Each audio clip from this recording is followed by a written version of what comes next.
Abdul Samad.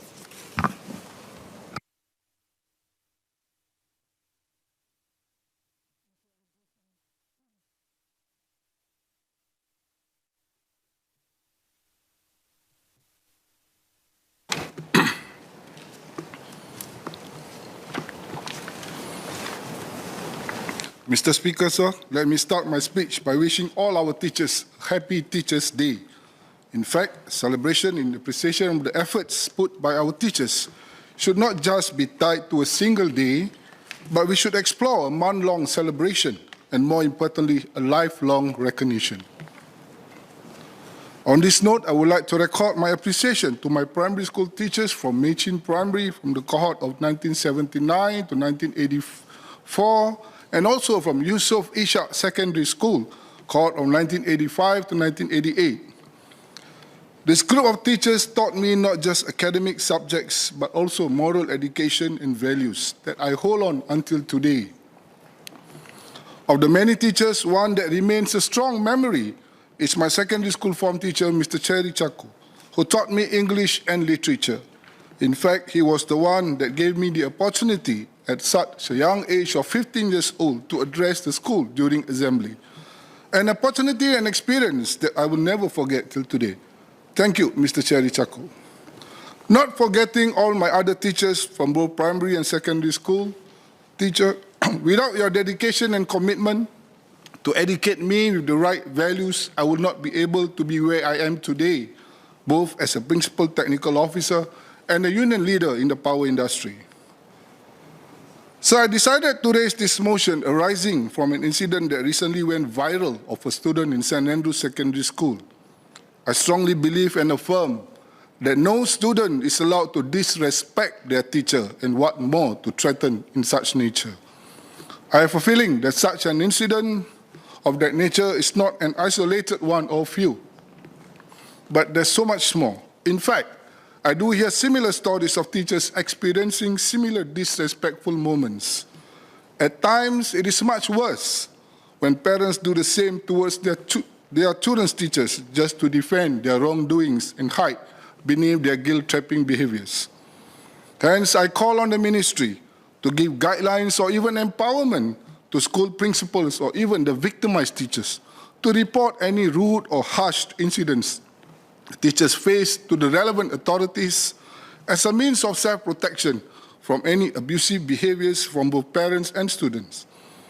Whilst preparing my content for this motion, I recently reached out to my fellow union leaders from the Singapore Teachers Union, Singapore Malay Teachers Union, Singapore Chinese Teachers Union, and also Singapore Tamil Teachers Union.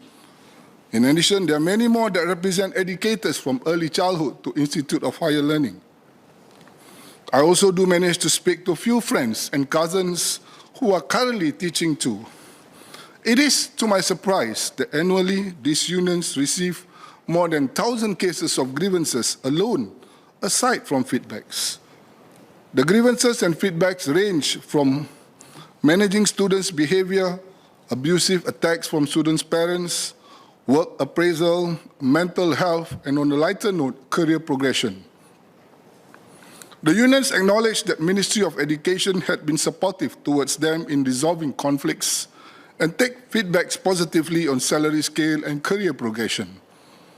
One recent example was the recent announcement of pay revision and increase for teachers ranging between 5 and 10%, the introduction of a new grade, and a 30-year retention scheme which hopefully can motivate our teachers to continue their careers in educating our children and students.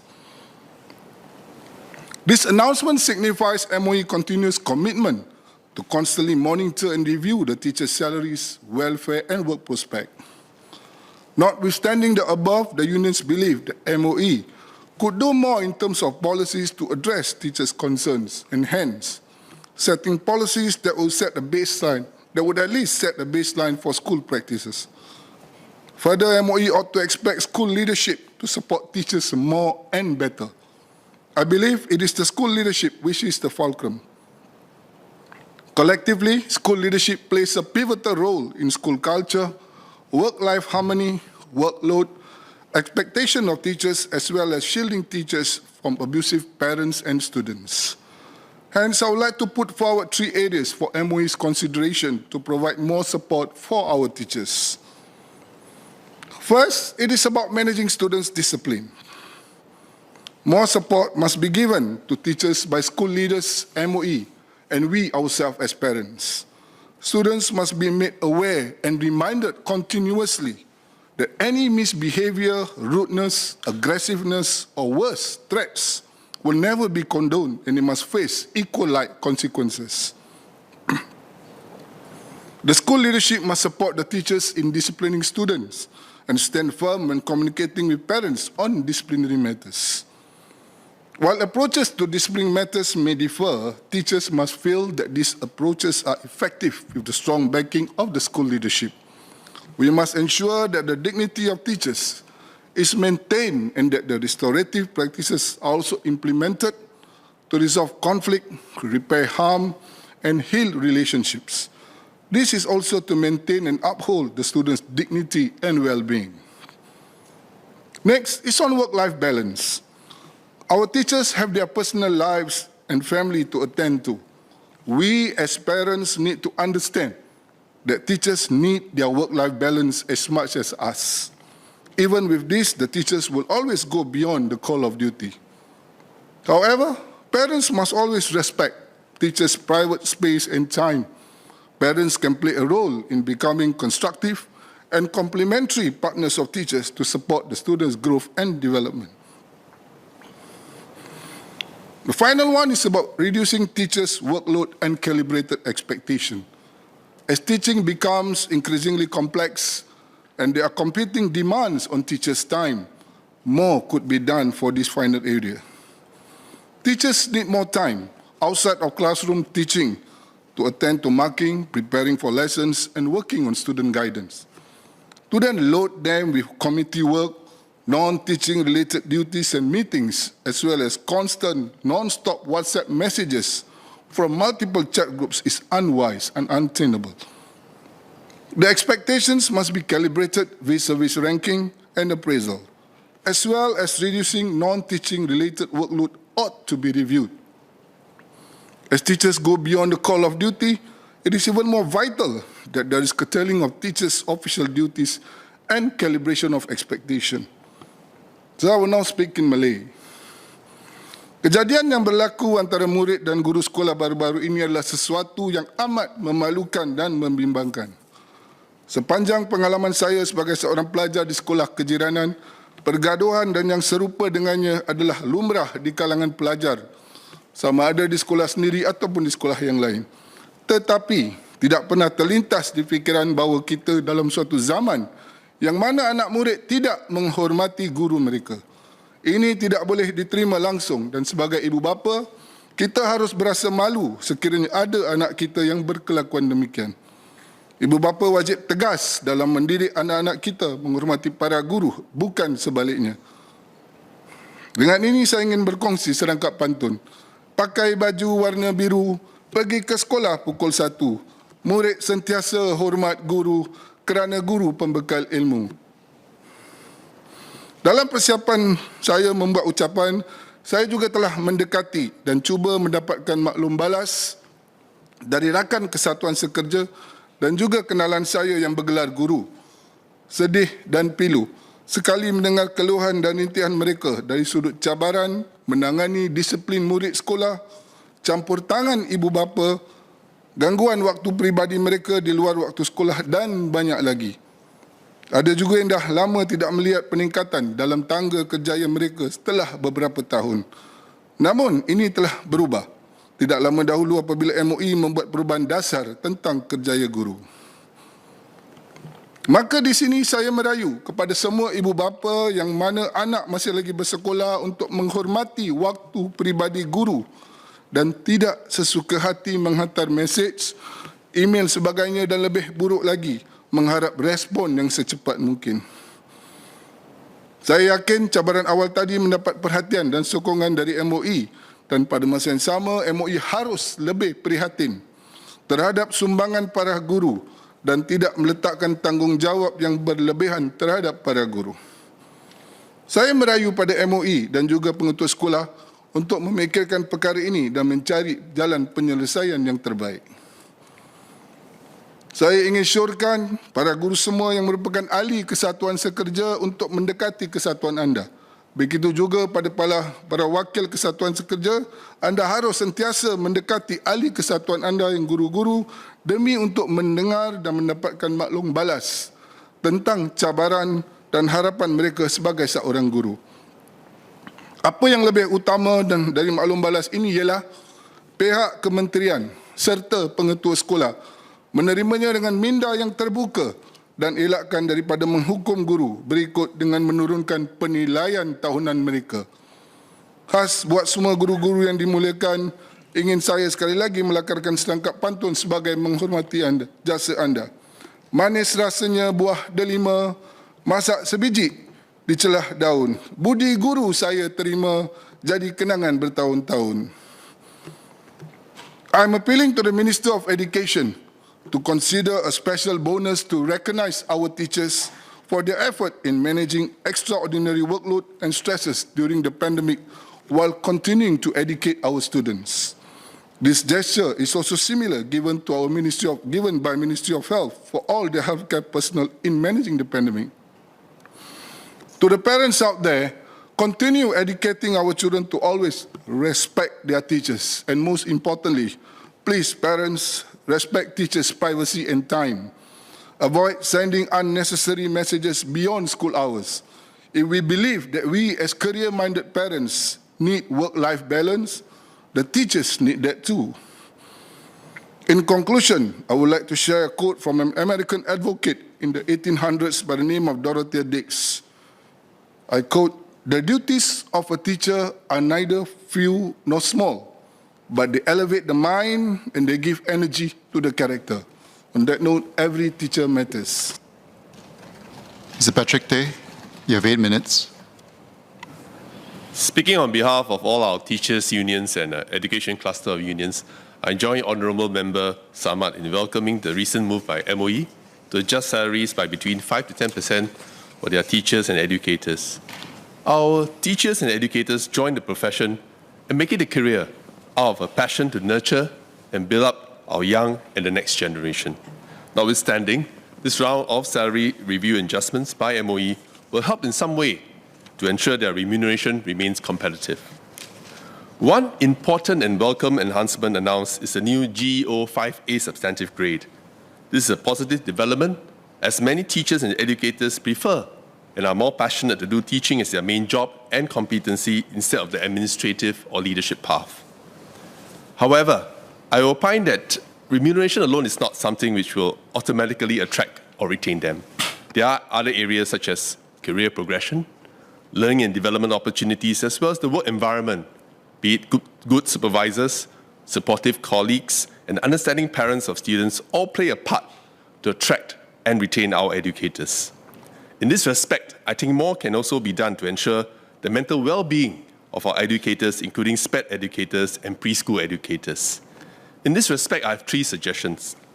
First, educators should be given opportunities to go on sabbaticals and also gap years to go on industry attachments outside of the education service, such as the people and private sector, to recharge and refresh their knowledge and perspectives. Second, I'm aware teachers spend loads of time setting and preparing exam scripts for continual exams, semestral exams, including the upcoming prelims. Can I suggest that all exam papers be set at a group or cluster level for all our mainstream levels, primary, secondary, including college, so that time can be saved and there is greater uniformity, consistency and alignment, especially such as during the pandemic, where prelim results are used as a proxy when a student is unable to undertake national exams. This will reduce disparity and take a whole load of onerous time off teachers and schools with this co-sharing of exam script preparation. Third, speaking on behalf of UITS, MPASU, EUP, SMMW and ESU, I hope that the same can also be extended to our educators in the polytechnics, ITs and all other educators. I'm happy to share that some unionized companies in the private education sector have also done a review and given salary adjustments. We hope that the rest of the players in the private education sphere, which includes early childhood, student care, Autonomous universities and PEIs will also do likewise and review their salaries to ensure that their overall salary packages remain competitive and also to help those who need to cope with the rising cost of living. I'm also aware of some of the PEI trainers and lecturers are independent contractors, also known as gig workers. A review of their compensation and benefits is also timely. All these will go a long way to give an assurance to our educators that, whether they are from the public or the private sectors, their role in educating our future generations is recognized and valued. In fact, for student care educators specifically, their salaries are disproportionately low when compared to the deliverables and expectations on them by parents. There are minimal progression opportunities for this group of educators. I hope that we can do more to uplift the profession of this group of educators and help raise the salary and progression of these student care educators. I know our Education Services Union will be happy and willing to work together with them. In fact, ESU is already working with some companies in the student care sector on the Company Training Committee initiative, and we hope that bigger players will also come on board. With that, thank you. Minister of State Gan Xiaohuang.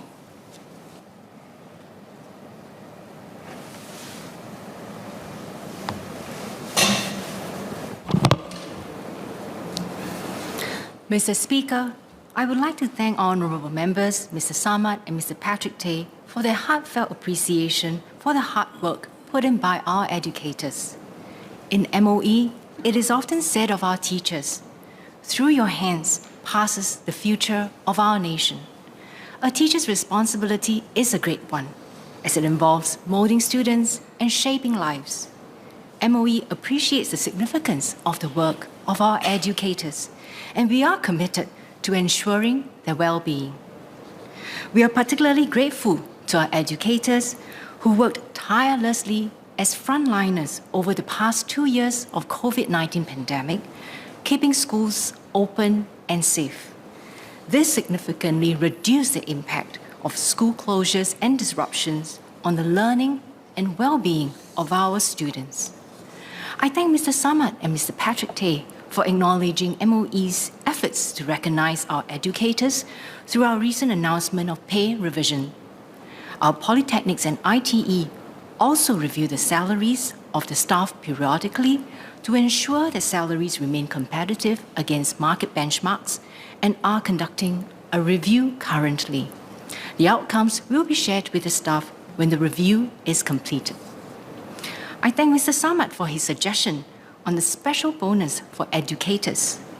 While paying our educators competitively is important, building a quality teaching service goes beyond salaries. MOE is committed to supporting the well-being and development of our educators. We encourage teachers to gain diverse experiences beyond the classroom so that they can broaden their perspectives and benefit from personal and professional growth. We have partnered with the public and private sectors through the Teacher Work Attachment Plus program, so teachers can take up short-term attachments to enhance their skills and build connections. On the issue of students' discipline, our educators' work goes beyond just teaching in the classroom to inculcating good values and character in our students. MOE has set out guidelines for schools to formulate their own discipline policies and approaches. School leaders take a strong stand against disrespectful behavior towards teachers and strive to promote a safe and supportive school environment for all. When engaging parents, our teachers accord appropriate respect and courtesy, and the same is expected of parents in their interactions with our teachers. When parents use abusive words or threaten teachers, school leaders will communicate a firm stand against such behavior. In extreme situations where the teachers feel threatened or harassed or their safety is being compromised, the school may take further action, including calling the police for further assistance and using legal protection for our teachers to protect them against further harassment. MOE HR works closely with the teachers' unions to support the well-being of our educators. We have quarterly dialogues to discuss matters such as capacity building, mental well-being support, and grievance handling. The unions also provide an additional source of feedback on ground issues and highlight specific cases of educators who need stronger support. Managing our educators' workload is an important area of focus in MOE. We have reduced administrative work by strengthening centralized services and leveraging technology, such as Parents Gateway and Student Learning Space, to streamline processes and teaching resources. We will consider other ways to create capacity for our educators, including Mr. Patrick Tay's suggestion for common exam papers to be set across schools. To create capacity for educators, our schools are also resourced with additional staff. Every school has a team of allied educators who perform various functions, such as counseling and working with students with special educational needs. All schools have a school administration team that performs administrative and operational functions. Schools are given additional posts and funding which they can use flexibly to meet their needs while hiring more staff to help with administrative roles. MOE also provides funding for schools to engage vendors to help with event planning and conducting after-school enrichment activities and camps, though teachers will still need to exercise oversight and provide the duty of care for their students. To support work-life harmony for educators, our schools and education institutions have introduced more flexible work arrangements for educators where feasible, while maintaining the duty of care towards students. This includes holding virtual or hybrid parent-teacher meetings and staff meetings. Educators who require greater flexibility in working hours can also apply for part-time teaching arrangements. During school holidays, all schools provide protected vacation time for educators. This ensures that educators have time to rest and recharge. An enabling school environment built on a culture of trust and support is key to our educators' well-being. School leaders and supervisors proactively check in with their officers regularly. Educators are encouraged to share their concerns with their supervisors and leaders, or with the superintendent overseeing their school. In addition, they can tap on other channels for support, such as their school's wellness ambassadors, MOE's in-house professional counseling services, and the 24/7 whole-of-government counseling hotline for public officers. School staff well-being committees have been provided with more resources to enhance staff well-being, such as additional funds and in-house curated resources. Educators can also take part in well-being workshops and talks. Beyond these measures, parents play a significant role in supporting educators' well-being. I'd like to seek the support of parents to work with us to establish positive partnerships and set appropriate expectations on the educators' responsibilities. For example, parents could respect educators' personal time by minimizing non-critical communication with them outside work hours. Give schools and educators some time to respond to your queries and feedback. Work together with the educators to support your children's learning and complement the learning with what can be done at home. These guidelines on school-home partnership were published by MOE in 2019 and are available online. We have started a good movement with the parent support groups in our schools as we continue to strengthen our partnership with parents. I'm grateful for how our PSGs, parent support groups, are forging ahead in complementing our school's efforts in doing more for our students and fellow parents. For example, Fuhua Primary School's PSG, led by Madam Tan Sika Po and her team, has been carrying out various initiatives for their parent community. There is Junior Gems 190, a parent buddy program that connects senior parents to incoming Primary 1 parents to share experiences. There is also a chat group, Connect Gems, for parents to support one another on class-based issues. Both platforms are facilitated by PSG Exco members who send reminders on school matters as well as share information on volunteering opportunities. This PSG initiative sets a constructive tone in every class parent chat group and relieves educators from responding to questions that are frequently asked by parents. We can all support our educators by showing appreciation for them. I'm heartened by the outpouring of appreciation and gratitude to our educators on our Thank You Chair portal during Teachers' Day this month. There have been over 20,000 messages received from students, parents, and alumni. Let me share a heartfelt message from a parent to Madam Kairunisa of St. Hilda's Primary School. Thank you for going above and beyond every time, for looking out and cheering our children every day, celebrating small achievements and assuring that every win is an accomplishment. We are grateful and very blessed to have you as our form teacher.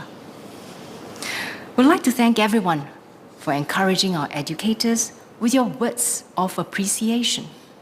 These heartwarming messages show how much our educators are valued. Mr. Speaker, our educators are the pillars of our education system. MOE is committed to ensuring that they continue to be well supported and their workload remain manageable. We care for their well-being and will continue to work with all the stakeholders, including school leaders, parents, and the community, to support them. Indeed, every teacher matters. I thank Mr. Samad and Mr. Patrick Tay for your support and concern for the well-being of our dedicated educators.